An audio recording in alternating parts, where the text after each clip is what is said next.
Well, good afternoon, everybody. I'm Barbara Taylor. I'm the Director of Parks and Recreation, and we're really thrilled to be here to begin the revitalization of Westgate Heights Park. Not so many years ago, this was a vital, thriving Little League facility, and over the last few years it has fallen into repair. But today, with the help and support of City Councilor Clarissa Pena and Senator Padilla, we begin the process of restoring this park. And before I tell you more about what we're going to be doing here, I want to thank Clarissa and Senator and ask Clarissa to say a few words. Thank you, Barbara. I just really want to thank all the crew from the City of Albuquerque who's working on this project. You know, we allocate the dollars, but they're the ones that come out and do all the work and listen to the residents. So I really want to thank you guys and give you a round of applause. And to thank, where is he? Steve there in the background. He's the one who painted the gold shovels. So thank you, Steve. So with that, I'll just say a couple of things. Again, Barbara, David, everybody, you guys are awesome. Thank you for all your work. Today's groundbreaking for the Westgate Heights Park renovation is a testament to how community can work together to help make neighborhoods a more attractive place to live. This has been a long time coming for the neighbors in this area. The park fell into disarray a little after the Little Leagues relocated to Tower Park in 2005.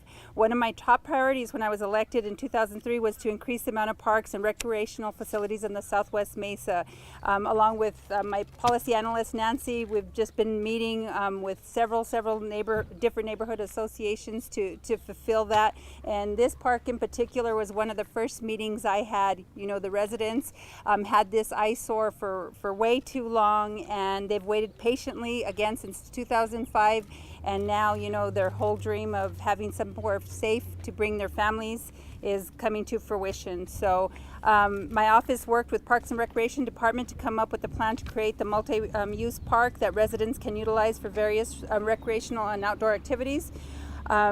When the Parks Department contacted me that they had secured $750,000 from the city's park renovation fund, I was more than willing to contribute my set aside, some of my set aside of $149,000 to fund the renovations, and we also utilized capital appropriations in the amount of $18,000 from various West Side legislators, some of them who couldn't be here today, but I really want to give them a special thanks.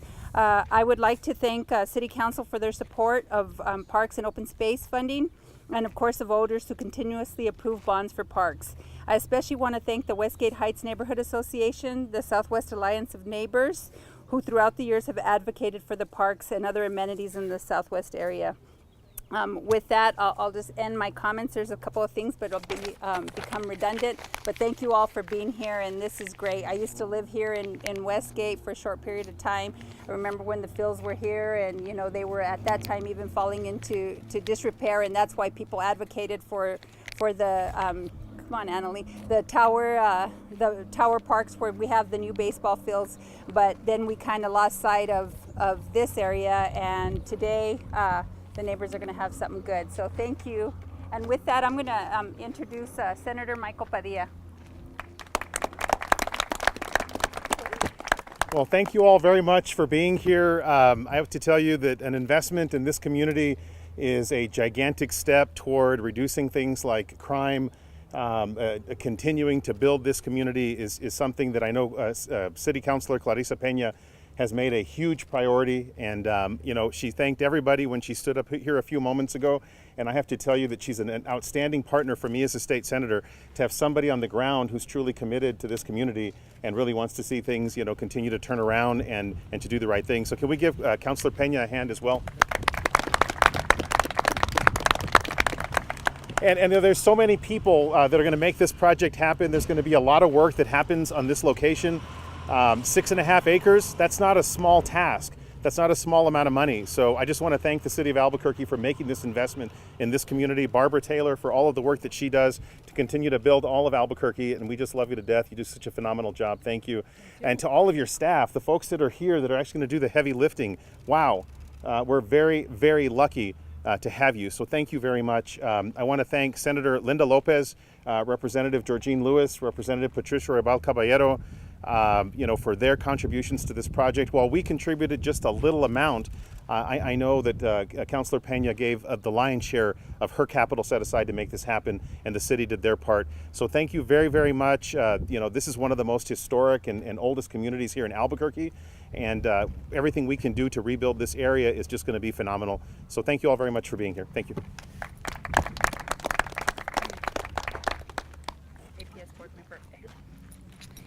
Good afternoon. Thank you very much for the invitation, and thank you for being here today. I too want to thank Councilor Pena for her advocacy for our children.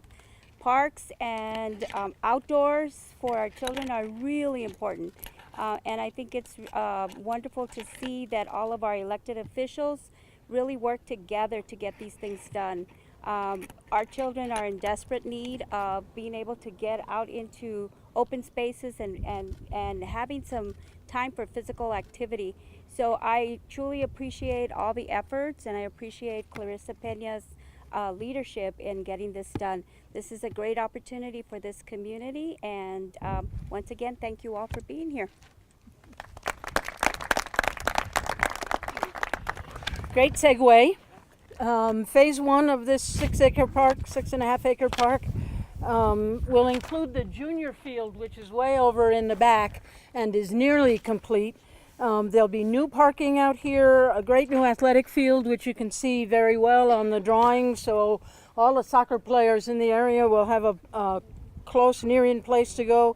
There'll be a nice walking path, picnic benches, picnic tables, lighting, and most important, 125 brand new trees to grow and provide shade and keep our air clean and help us. And then in the future, when we accumulate a little more money, and I want to again thank our leaders behind me, because there are no little amounts of money.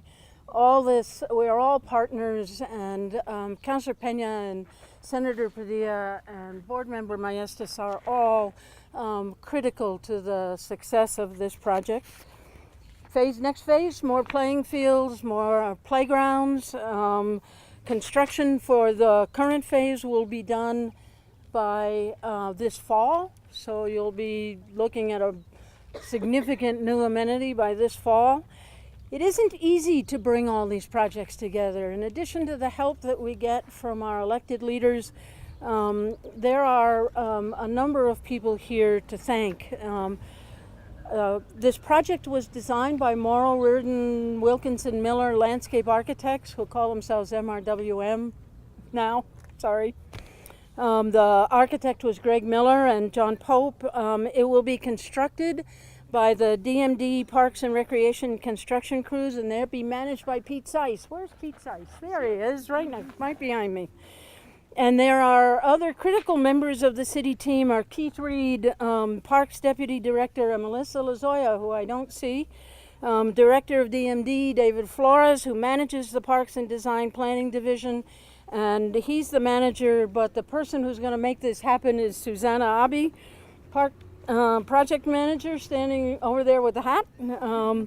So many thanks to all of these people who work so hard to bring all of the multivarious pieces of this project together.